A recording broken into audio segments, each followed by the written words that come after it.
माँ से कौन मिलाता है? हाँ? गुरुदेव। किसने अपना गुरु धारण कर रखा है? हाथ ऊपर करिए। जीवन में जिन्होंने अपने गुरु बना रखे हैं, कंठी गुरु, मठी गुरु नहीं। मन से तो किसी को बना लो, हमें रास्ता नहीं दिखाएगा।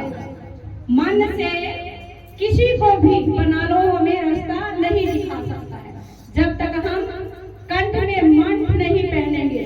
और जब हम मंठ पहन लेते हैं तो हमें पता चल जाता है कि ये हमारे गुरु का एक मठ है, हमारे गुरु का ये द्वार है। जब तक हम गुरु से नहीं जुड़ेंगे तब तक हम भगवान तक नहीं पहुंच सकते। चाहे कितने भी यत्न क्यों ना कर ले, कितनी भी हम धुनी रमा के क्यों ना बैठ जाए, कितनी भी हम तपस्याएं क्यों ना कर ले, कितनी हम जंगलों में जाके क्यों ना बैठ जाए अपने आप का त्याग करके, गुरु जब तक रास्ता नहीं बताएगा, नियम नहीं बताएगा तो हम संयम नहीं कर सकते हैं। इसलिए गुरु बनाना जीवन में बहुत जरूरी है।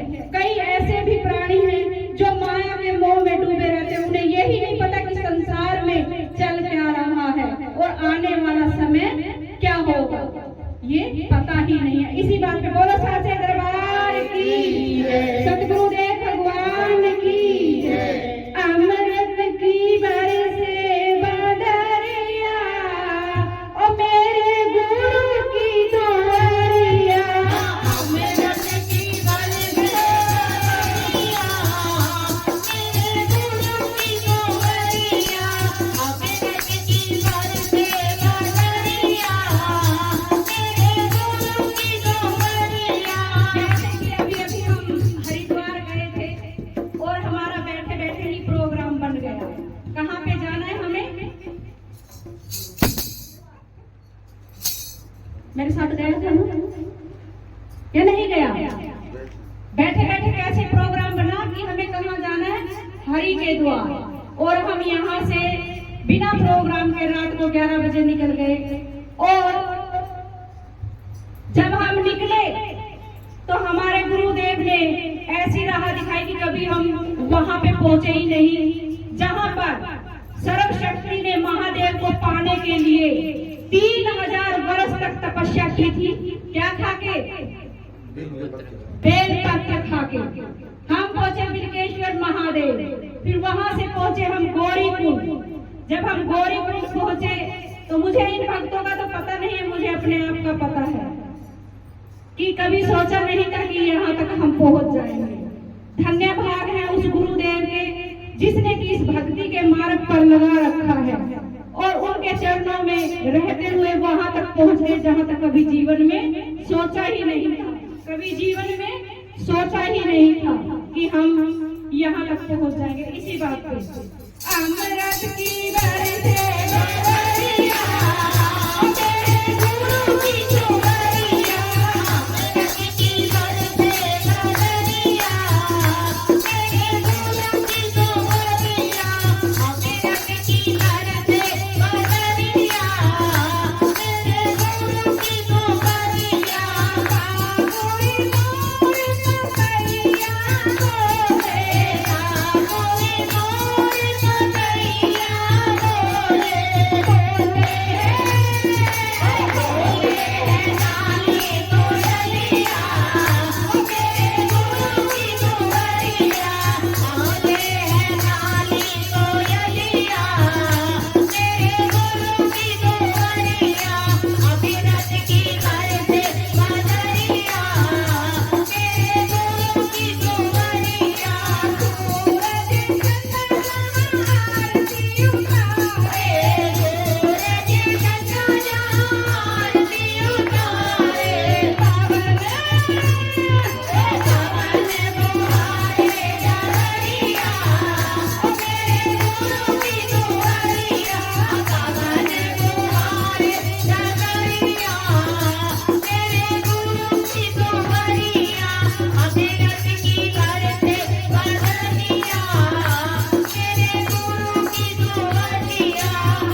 ही।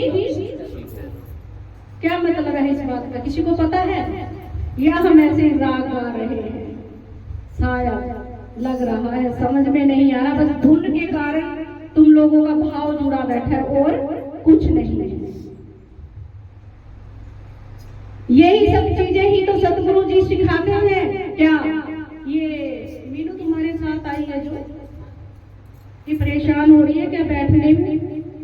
अगर इन्हें दिक्कत है बैठने में तो बाहर कुर्सी लेके बैठ जाए या उस कमरे में बैठ जाए, नहीं इधर कोने में बिठा दो अगर परेशानी है तो बैठ नहीं पा रहे, ठीक है ना। ऐसी वाणी बोलिए जो मन का आपा खोए, औरों को शीतल करे और खुद भी शीतल हो जाए। जो ये हमारी जीवा है, इस हमारी जीवन के अंदर इतने गुण हैं, अगर हम पाना चाहें तो, अगर हम पाना चाहें तो, सामने वाला कितना भी क्यों ना क्रोधी हो, अगर हम अपनी वाणी से उसे शीतल वाणी से अगर उसको समझाएंगे तो खुद तो वो खो ही जाएगा और साथ में समझाते समझाते स्वयं भी इतना शीतल हो जाएगा उसको समझ ही नहीं आएगी कि मैं सामने वाले को क्या समझा रहा हूं। ऐसी वाणी